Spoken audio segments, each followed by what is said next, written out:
Hello, happy Monday. It is MOTH Live. The time now in Ireland is 12 minutes past 3. My name is Keith Walsh, and this is Alan F. Come up with I don't know. You can call me Al, buddy. You can call me Al. Well, they wrote a song about me, but I want to be humble about it.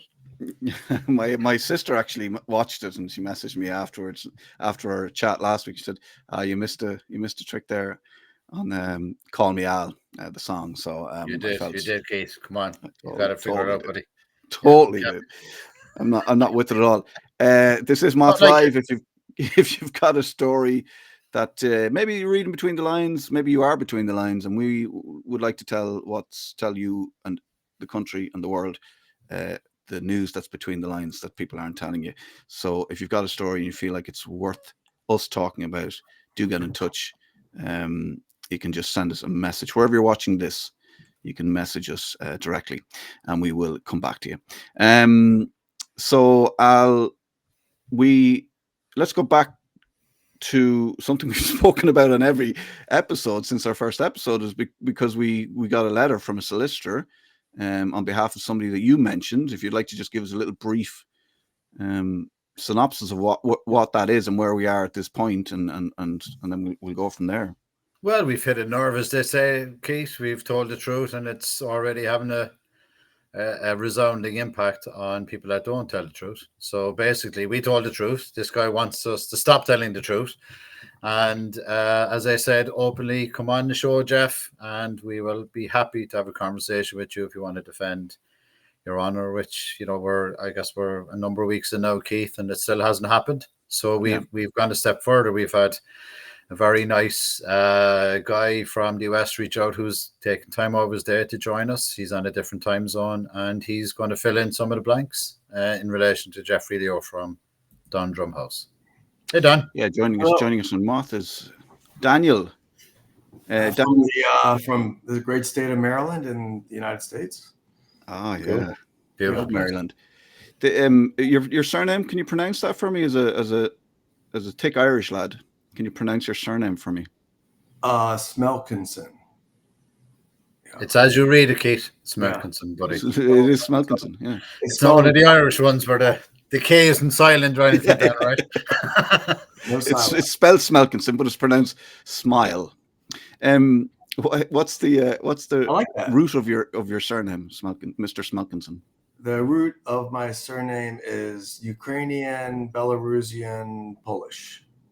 Good, very cool. Good stock. This man is good stock. So, Al, I think you should lead Dan with the first question and get us going on this.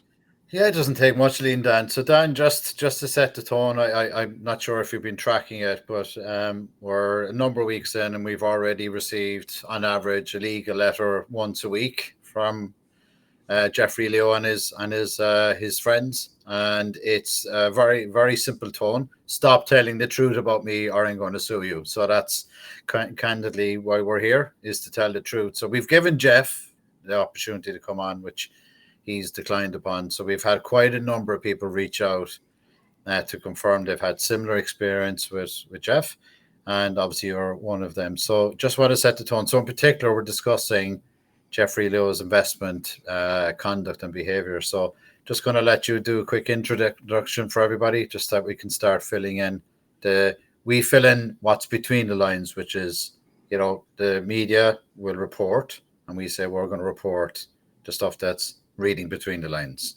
So thanks for joining, Dan. You're welcome. It's nice to be here. I came upon Jeff Leo's name maybe 8-9 years ago when I was dealing with a farmer in the United States who sells a lot of chicken eggs, and I began to market and sell her eggs for her all over the country of the United States. And as we got to know each other better, she slowly started revealing the fact that she was involved with Jeff Leo in an investment.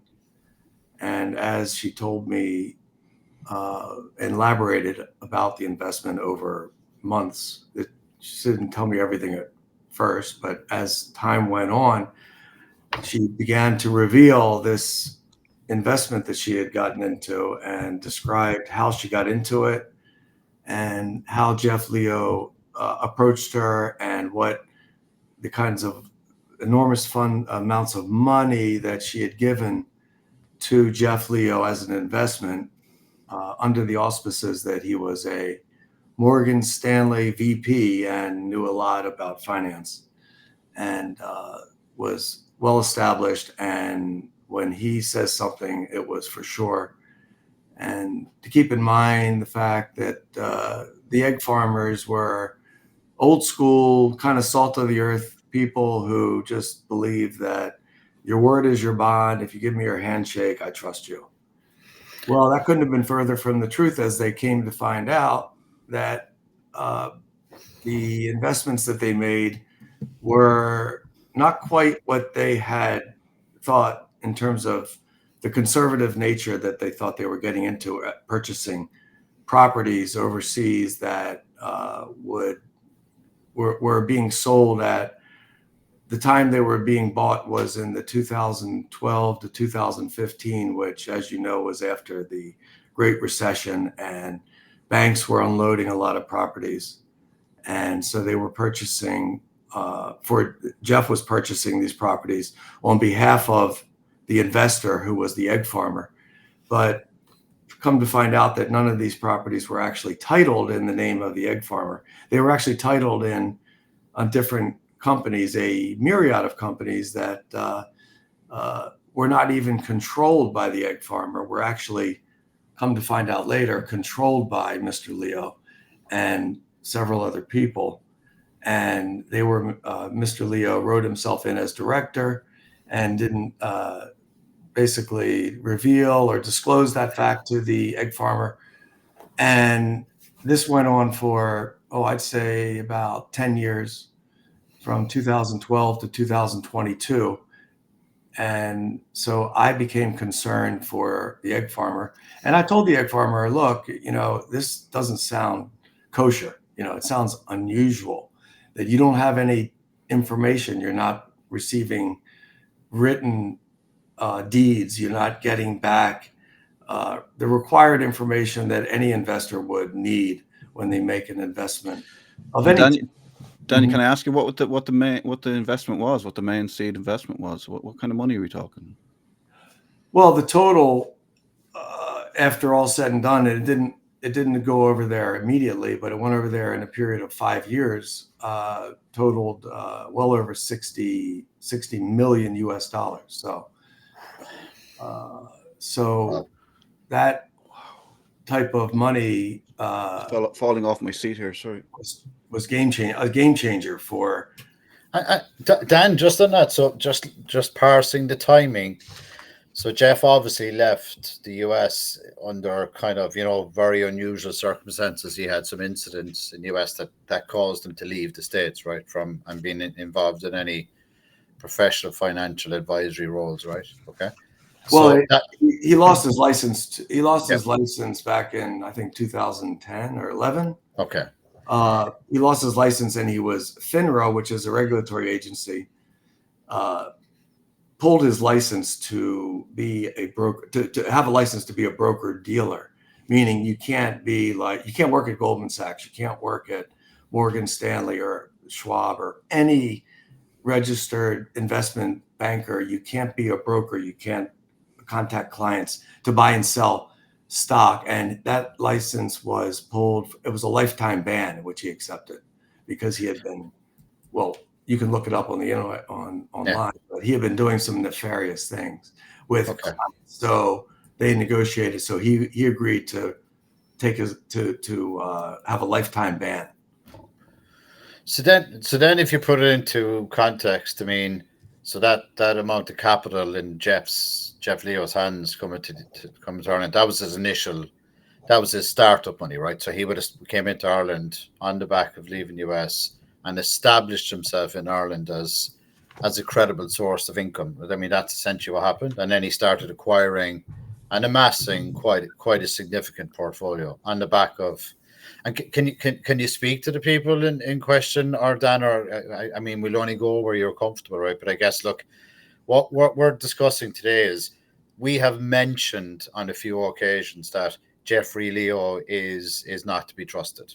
Okay, and I'm law of unintended consequences. You and I have crossed paths for two reasons. One, my history with Jeffrey Leo, but in essence, the capital that you're referring to actually ended up being my seed capital in my technology company, and that's, there's an interlink, right? There's a common denominator here, and I've spoken openly about the guy in many forums, and it has gone unheard, right? That this guy is, has a very nefarious way of doing business. So I mean, where is it now, Dan? So what's happening? Like, what's your kind of read on Jeffrey Leo right now? And I'm going to speak to some of the feedback we've got from people from Dundrum, just in terms of how he's continuing to conduct his business there as well, and it's having a grave impact actually on an entire town at this stage. I mean, there's a huge amount of distress being caused by his actions, So what's your kind of read on filling in the blanks where it's now? What is he been up to? Well, this has been process has taken since 2012 when he first met the egg farmer until today. Now we're almost in 2025, so you're talking about 13 years. And in the beginning, when he was getting the money, he was divesting it into whatever investment he felt that he could find that he thought was going to be a fabulous investment. And it didn't. The risk meter really was off the chart. So what the egg farmer wanted was to have a guaranteed return and to get their money back in 3 years or 2 or 3 years.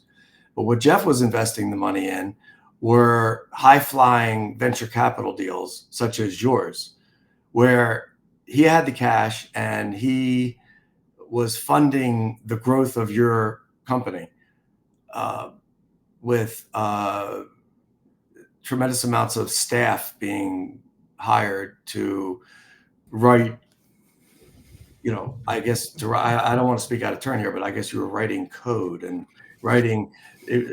continuing to improve the technology that you had developed, and you needed a lot of code writers, and so they hired staff in Dublin using the egg farmer's money, and Jeff was using the money and giving it to you with the expectation was that the technology would then be a big winner and would be able to return tremendous returns like 10x or 20x or 30x.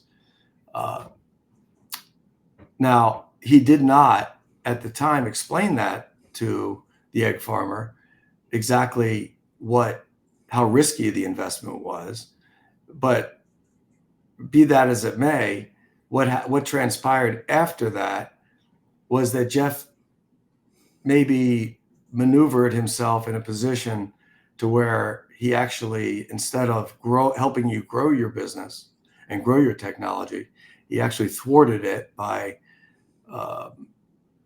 maybe some financial maneuvers that he made.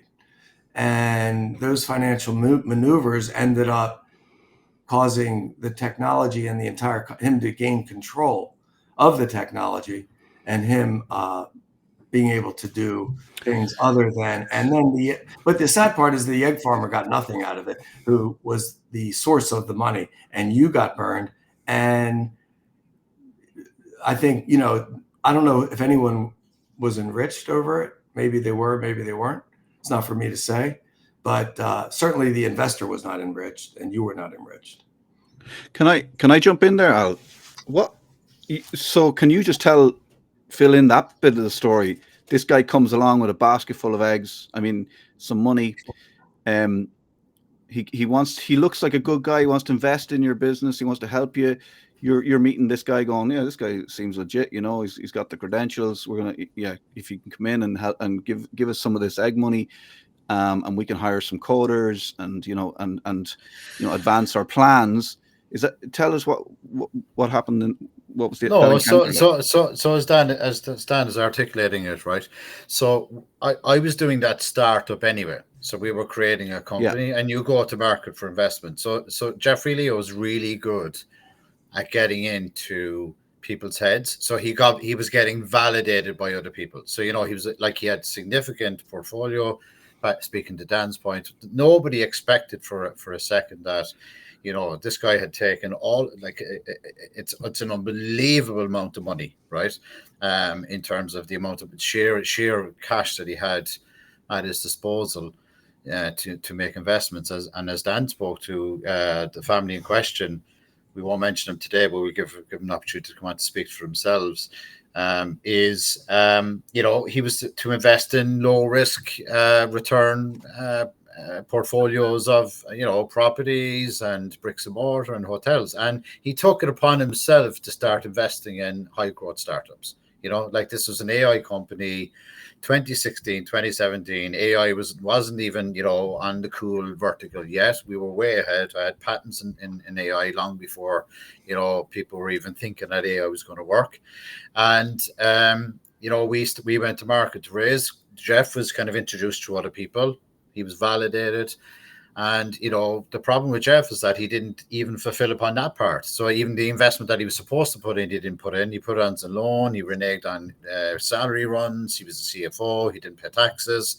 So the company ended up in difficulty. We thought we'd been rid of him, but we didn't realize that he stayed in there. And, this is what Dan's speaking to, where he came back and purchased loans in the company to become a creditor, to put the company into liquidation. So, this will open up another pursuit. We're not going to let this go, right? I mean, there's a legal team geared to pursue this, because the problem here is, until the last couple of weeks, we didn't realize, until Dan and I got together and spoke to the investor, that it's actually Jeff has been the only beneficiary of anything belonged to this process, right? And that's what we don't realize. So the founders, which is myself and my team and my wife, Dan representing investors, have all lost demonstrative, not only on this, but all the other investments. So the reality of the situation here is, when you see, if somebody walks like a duck and quacks like a duck, it's a duck, right? Or foul play, Dan, isn't that the one that you were speaking to? Yeah. So what we're highlighting today is, Leo has come out to say, stop telling lies about me, and we're telling the truth. You have Dan coming on to discuss the situation in terms of, he has a pattern of behavior of falsifying documents, nefarious business practice. He has used somebody else's money, wasn't his money. And, it's not as if he spreads wealth around and the people that are involved with him become wealthy. That's the reality, right?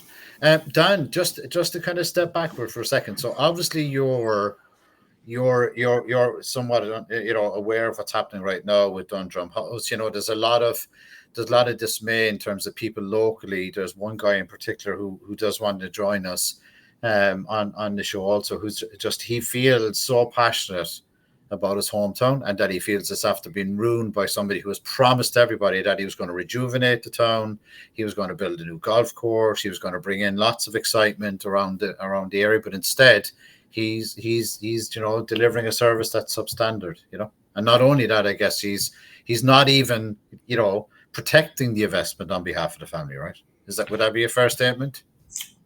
Well, no, that would be that you're basically correct. You're 100% correct. The investment that was given by the egg farmer to Jeff Leo to invest was never returned.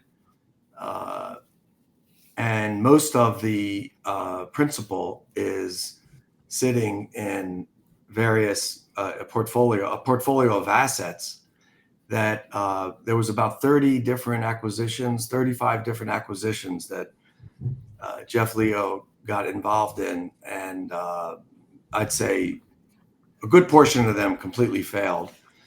But some of them actually turned out to be fairly on target. For example, the Dundrum, which they purchased at a fire sale, they ended up using the revenue from the golf course and from the renting out some of the units to improve the property, so that they were able to now rent the property out for quite a substantial sum. And those proceeds, unfortunately, are being mismanaged. The substantial sum are not going to the original egg farmer investor, but they're just going to Jeff to be either enrich himself or to pay off the debts of the bad deals that he made. That just a second. So Dan, what we're actually saying is, not only has he taken the initial seed capital, but he's also making leveraging finance, and proceeds of that finance isn't going back to the investors either. I mean, like, so it's not only one track of behavior, right? He's literally heading down to the point where he's not servicing the loans and he's using the capital for other purposes, and he's the only one being enriched in this process. Is this literally what we're speaking to here? Yeah, he's living in a castle, $3 million castle. He is all the expenses are paid for by the businesses that are purportedly owned by the egg farmer, but yet Jeff Leo has managed to insert his name as director, and now he's actually through a very kind of fraudulent move, got the investor through lying and promising that something that he couldn't deliver. He actually got the investments all to be now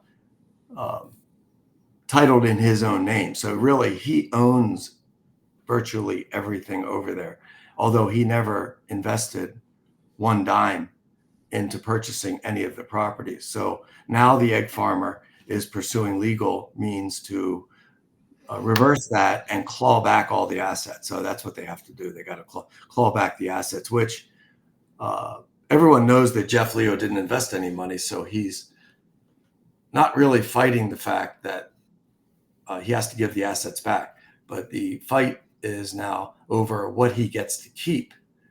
And he wants to keep a substantial amount of the assets, which he's not entitled to keep anything because he didn't return the initial principal back to the egg farmer. So the egg farmer is going to take a loss, even if they get all the assets back.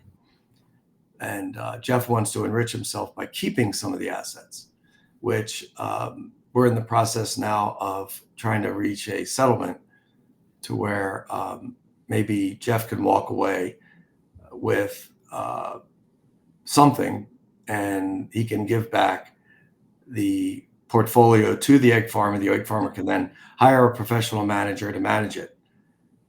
And that's what the idea is. And then get back. I mean, Dan, it's just like when you think of it in terms of, I mean, just to frame it, I mean, so everybody kind of gets the relevance here. This is an extremely hardworking family that, have built up a business. They entrusted this guy. They hired this guy. This guy has been paid a remuneration. He's been given their investment, in good faith, right? And we're now at the situation where the tide has gone out. He's got no shorts on. And there's still no humility in terms of he won't right the wrong. He's still negotiating an outcome. Candidly, that is not deserved, right? I mean, it's to me, it's mind-boggling the mentality here, right? Could I put it to you, Al, just to be devil's advocate, or the cat among the pigeons, or the fox in the hen house? Watch those acronyms though, because they're they'll be close to Dan's heart. That's getting out of hand. I get in my hen house now, that's for sure. You can handle a fox. I don't know what the word for this guy is, to be honest. But that's, right. That's right. I think you start. Let's be a small bit. It's more like pragmatic. But I have a few words for the guy. But he's starting to crack. I think he's starting to crack. No, but devil's advocate. Could he say, look, I've been able to manage certain systems to put myself into this. Has he broken the law, is what I'm asking.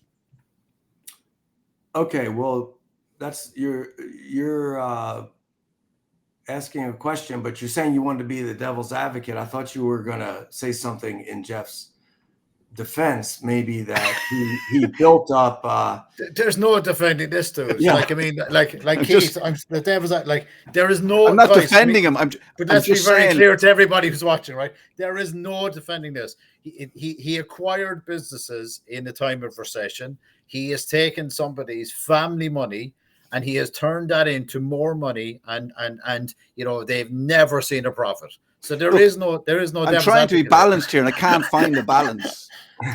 You're not going to find it, dude. Like, it's literally like the guy should just give their money back, hand them the keys, and carry on out of there and restart. And if he's got any thread of integrity left or any morality, he should just hand these poor fucking family their everything back today with proceeds and with the profits that he's been taking for the last decade, and just get the heck out of here. Like, seriously, Jeff, come on and defend yourself if you want to. We're live. You were watching the show. We know it because you're giving us some tricky letters.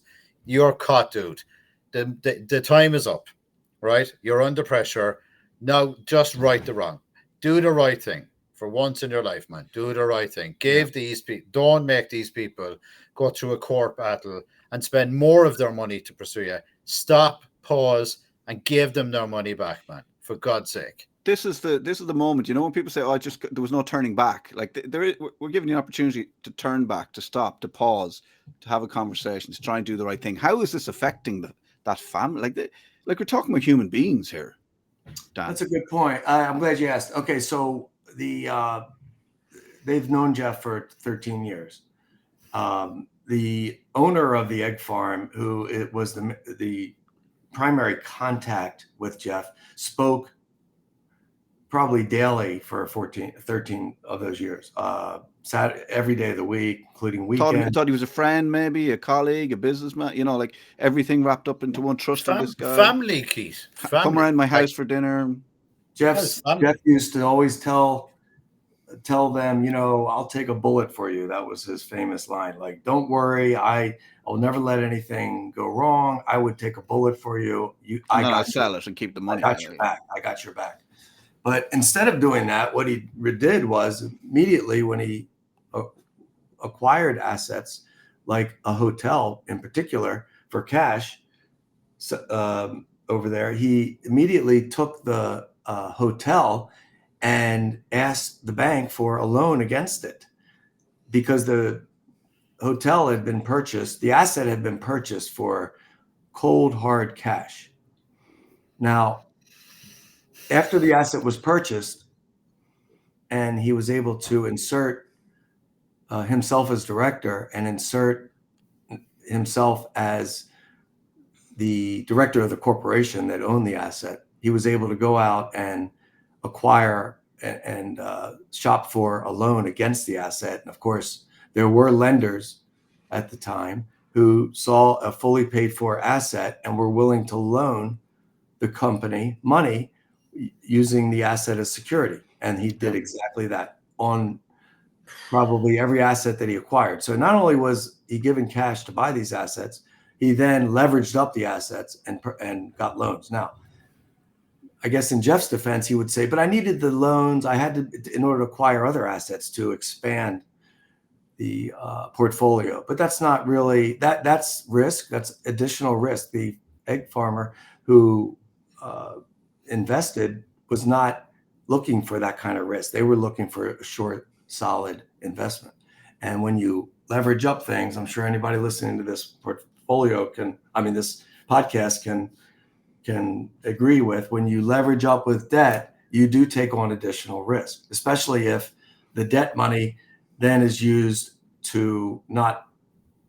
not used for the right purposes, not used to improve the properties or to go towards cash flow, and is used then to maybe enrich some of the other people involved. Dan, how is it that Jeff even thinks that he's got entitled to negotiate anything here? You know, like, I mean, what's your sense on the balance, right? So if you're sitting in Jeff's situation, and then separately, the other question is, I'm completely confused as to how this guy has any representation at all. Like if you sit down with somebody and you on board with them from an AML KYC perspective, they put you through a check, as a client onboarding, and the firm that's representing them, right, or a rep firm, which we've lodged a firm complaint about his lawyer, by the way, because he's moved him from another firm. So we're questioning how somebody would even take this on if they sit down and look at it outside and say, you're not in a good position here.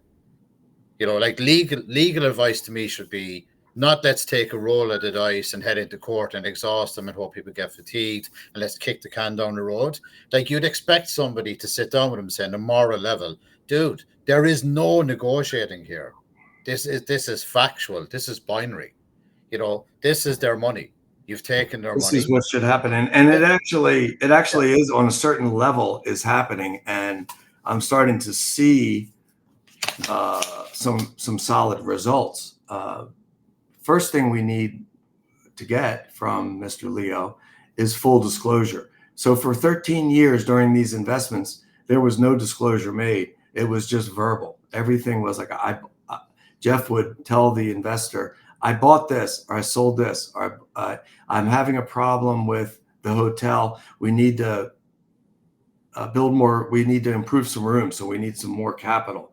But nothing in writing was ever given. And the loans that he took against the properties were never shown. So they never received any solid evidence of any of these transactions at all. There was no purchase sale agreements sent. So he kept everything close to his vest, but never did he find it necessary to share the documentation. As you know, when you purchase properties, there's a lot of documents. There's purchase sale agreements. There's loan docs. Dan, if I could bring into the situation. So I did check. It is public records. I'm not saying into out of hand. So basically, the situation that you've been faced with helping the family out is that I believe there was a company that was commercially viable was put into liquidation, into a voluntary liquidation position, which would have allowed the family in the States to have some credit protection, right? So that company was there, the asset. So can you just speak to that? Because that's the one that's really confusing myself. And I've no doubt when people start looking into this, that would confuse them also. So how did he actually architect this is the question. So he convinced the egg farmer that they needed to liquidate the main source of the income and the company that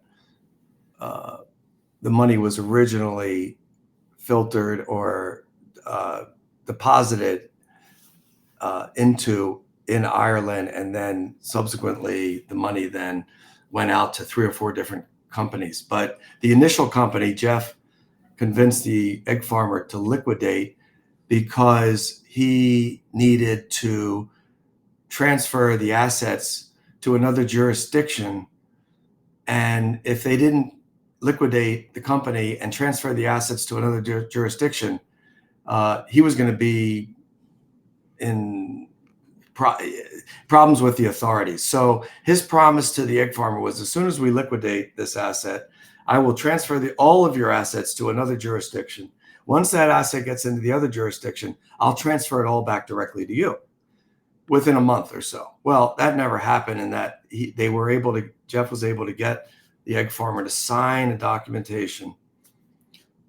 We don't know if they actually signed it or if it was forged. We're not sure, because it was never done with blue ink and it was never original signature. But there was a copy of a signature on a piece of paper that looked like it was a facsimile copy.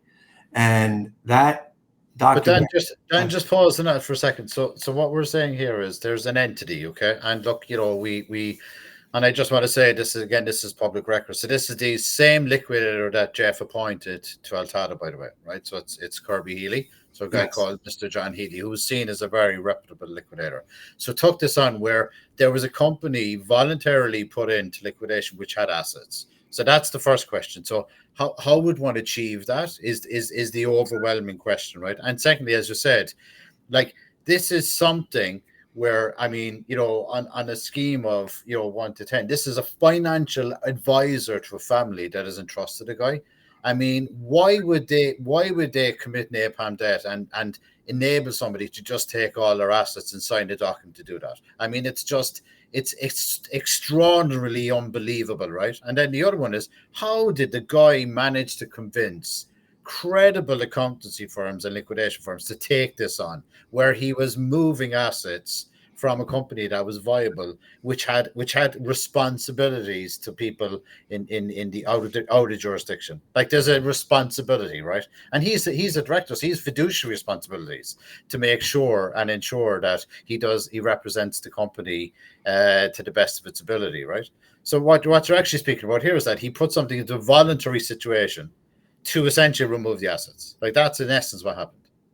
Right.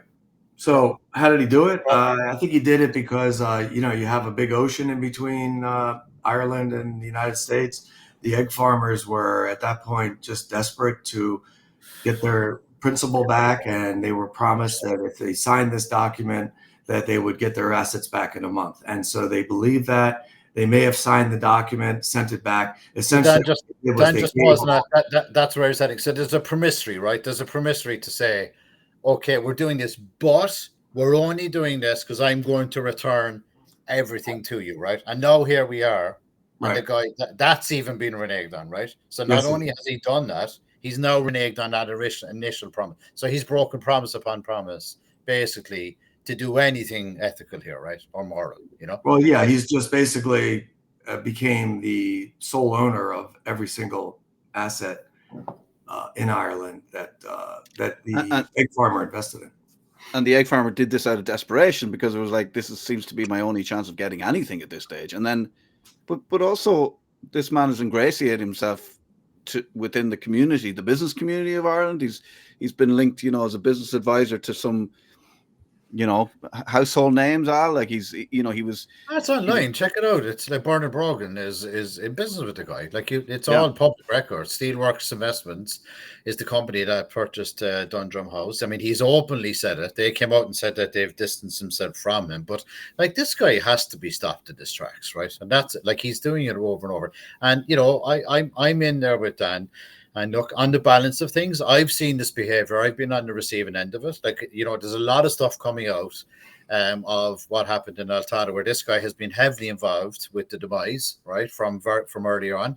And he's been working with the other partners in the business. He's been down to see some of the other partners in Dallas and Texas. He's been over to see the other people in New York. So we have the information that's coming out. So now it's all starting to piece together, because I always sat back to myself, and Dan can relate to this, and I was saying, but it couldn't be this bad. Somebody couldn't be this calculated.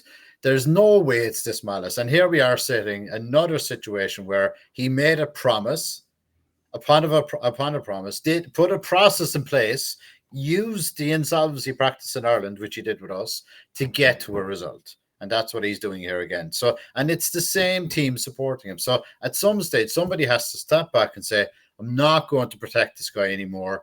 Do the right thing and give this family back their money. And Dan, I just want to make sure that people understand, you're doing this to help the family because you're a friend, you're a colleague, you're a comrade of the family, right?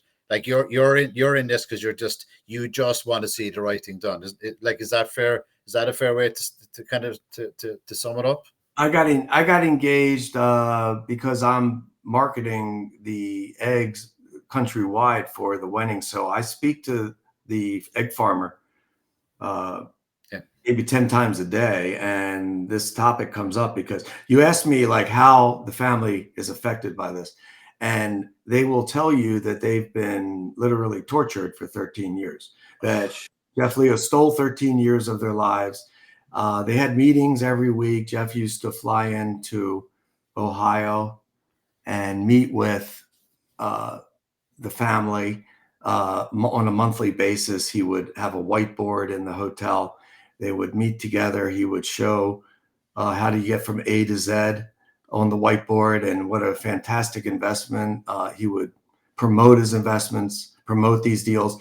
He just brought in deal after deal. There was a total of about 35 different companies they invested in.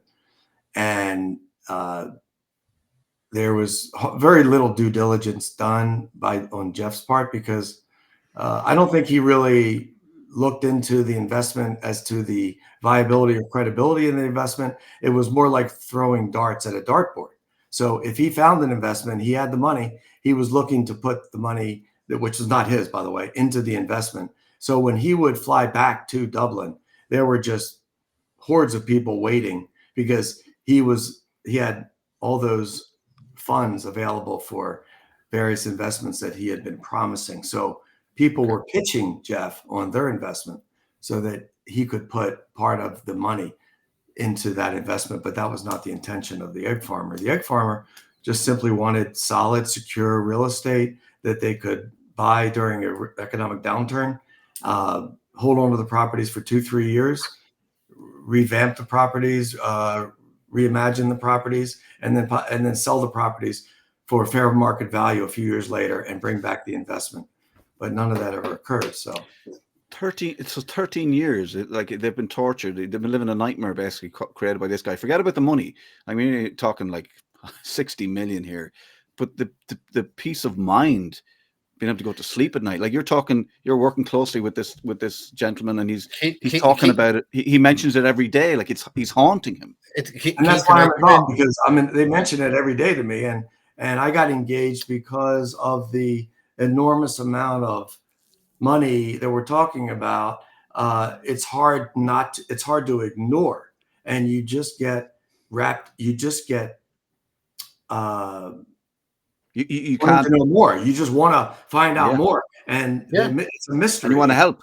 You want to help. Yeah, of course, you want to help. But Dan, like I've known you short, but you're just a decent human, and I must commend you. Like even coming on today, it's so like, we just need more men like you guys, man, to come in and say, I'm not going to stay quiet when evil exists. Like this is just pure evil stuff, right? And do you know what? It's back to your point, Dan. An extraordinary thing for me, right, is the mainstream media. There's a journalist in particular, Charlie Taylor, another guy, Tom Lyons in the Currency. They'll continue to report on this guy in the positive light. Or the hero that came in to take out Altad and insolvent company, put in a liquidator. And one thing somebody said to me is when he was coming into court, he was like, how could this guy be wrong? Look at the legal team he has. He had an army of barristers, an army of lawyers, an army of solicitors. He had accountancy firms, liquidation guys. And the reality is the family you're mentioning, we're paying for it. So it's very easy to come into court to spend 50 grand a day in high court, which we had to pay as a family to defend against this guy, right? Okay. Like I'm fighting this guy for 7 years. And, this is the point. When you're not spending your own money, and then what happens in Ireland is because guys throw money around, they automatically think they're right. And enough is enough. Enough is enough for these guys, Yeah, and I think that it's very important to say at this stage, Al, as well, the journalists or anybody involved in any of the processes he has to go through within this country to get things done, whether it be legal, whether it be, financial, whether it be journalism, anybody that's on this guy's side, you need to listen to what Dan is saying. You need to hear what he's saying about this family. Forget about the money. Forget about the glamour. Forget about this. I don't know what you're seeing when you see this, this, charismatic American guy come in. Like, I mean, are we tugging the forelock here to a superior human? And clearly, how can he be wrong if he? Keith, Dan, can I give you a message? Can I give you a message that was from one of the journalists, right? And this is shared with me. The person that sent the message is in the process at the moment, but he questioned him on this article that Charlie Taylor wrote, where he just highlighted the stuff in relation to, he's the hero again, defending his honor, right? Okay. And he came back and said, the person in question asked him, why are you not reporting the truth, what this guy is doing, rather than doing his bit? And he came back and said, I don't cover other areas, referring to Leo having dealings with that, because it's an illegal case and I'm restricted in what I can write in them. This is a guy that leaked private letters from a liquidator to creditors from Leo and published them in the Sunday papers with my picture, my wife's picture next to it, without ever even asking for comment or substantiating it. A one-sided confidential letter in the middle of a high court case. And now that's his response. Just to sell newspapers. Just to sell, and like if we do 1 to 10, 10 bullshit parameter. So the sum up here, guys, is Jeff, get your butt out of Dundrum, give those people a break, and stop what you're doing, and give the family their money back. And if you want to come on and defend your honor and keep sending defamation letters, dude, I will welcome seeing you in High Court. All right, buddy? We're ready for you. Come on here and defend yourself if you want to. But that's my point. And I'll let the people of Dundrum get on with whatever they like. Those people. So this guy is leaving in his wake. And it's not even in his wake now because he's still there. But you're talking about this family in America. You're talking about the people who have to live in Dundrum, and they're living in a sort of a nightmare as well. And you're talking about people's lives. And if you talk about 13 years of someone's life, or you talk about 7 years or 5 years, however long this is going to take to recover, and that's 7 years minimum of a village and all those people affected. And all those plans they had for the future of the village, and what they were going to do, and how and this is a village on the up, and all this kind of stuff, and that's a beautiful building. All of that to recover from that as a village, like these are people's lives you're affecting. And if you're backing this guy, and if you're writing this guy and supporting this guy, you're part of the problem. Dan, any final words, my man? I know you've been so respectful to time, and I know it's heading into the middle of your day over there, buddy. So, any final words? I can't tell you enough how much I appreciate you guys discussing this matter, and there's going to be a lot more to come in the coming weeks. And I will second the fact that I think Jeff should come online. I would love to be able to listen to Jeff's side of the story if he has one, and debate that. But I doubt that's going to happen. Jeff seems to armor himself around solicitors. So. But in the meantime, how could he be wrong? He's got an American accent. Come on, guys. Yeah. Well, I don't understand how I've seen him described in articles as the American financial rainmaker on many occasions. Yeah. Oh, we love it. We love the financial rainmaker. That's the Charlie Taylor's view on him, Dan. So he's like, oh, Jeff Leo steps in to save everybody by liquidating the company that was already sold for millions of euros. That was going to make sure that all the staff were paid, and the revenue commissioners were paid, and all the creditors were paid. And he came in to save the day, and he crashed the company down by 6 million. And this is the publications that we have to read, which are total toilet. So I welcome anybody in the MSM to report on the facts. This guy has stolen money from a family, and he should give it back. And that's it. Jeff, give back all the money. Buy back all the money. Come up with a vast sum of money and purchase all the assets. You can keep your entire portfolio, or just give the assets back. Now, some of the assets have some charges against it because he took out charges, and we have no idea what he did with the funds after he took out charges. But they're tied to the properties no matter what at this point. So he's using that money to make more rain. I think he's it's pouring. He's got a reputation. Maybe Charlie Taylor will report on it and give the truth. But Dan, and look, the last thing is the people in Dundrum just need. If the property came back to the family, they're decent people. They would listen to the people of a village that are saying, can you please just stop doing this and listen to people? But he just won't, right? Okay, and we had to come to this. We had to go to this. Yeah, I don't think Jeff's going to be able to buy out the assets. He doesn't have access to that kind of capital. So his really best option is just to return the keys. So they say.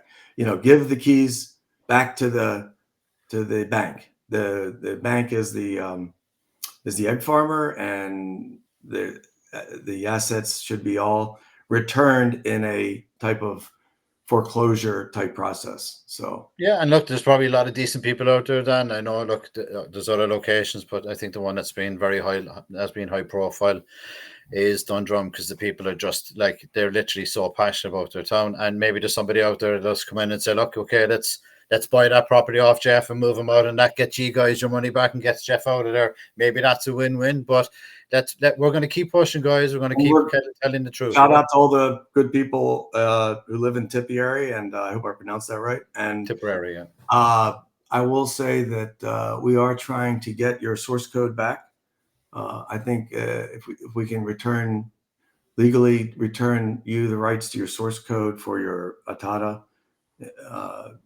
company, and let you start to monetize that, the numbers there are extraordinary if that would happen. So we need to get that flowing again, get the prospects of that fabulous, I guess, technology back into your hands. You're the original owner, writer, developer of it, and you can do amazing things with it.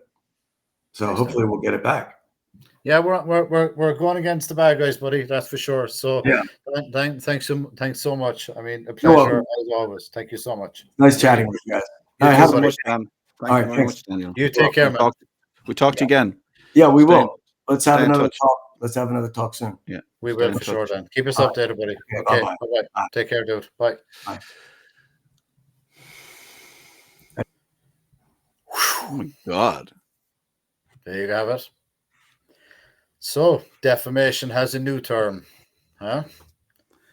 I mean, surely we'll get a letter after that. All of that truth telling. Will we get? Maybe we get an apology.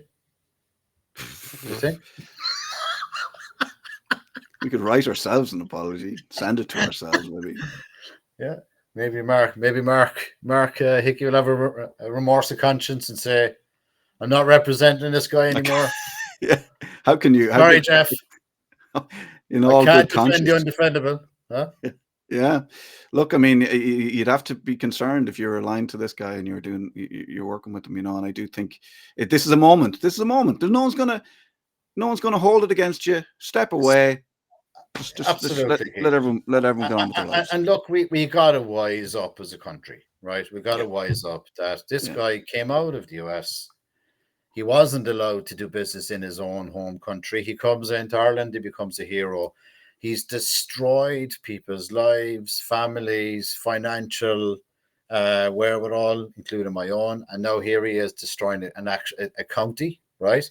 And all the people I've asked him to do is do the right thing, and he can't do it. And here we are, even at the end, he won't return what's rightfully somebody else's property. Like this is the reality. And how many others are out there in that situation? A lot. And Ireland, guy, if we have any hope of saving our country, we're in the middle of an election. We're in the middle of a heightened state.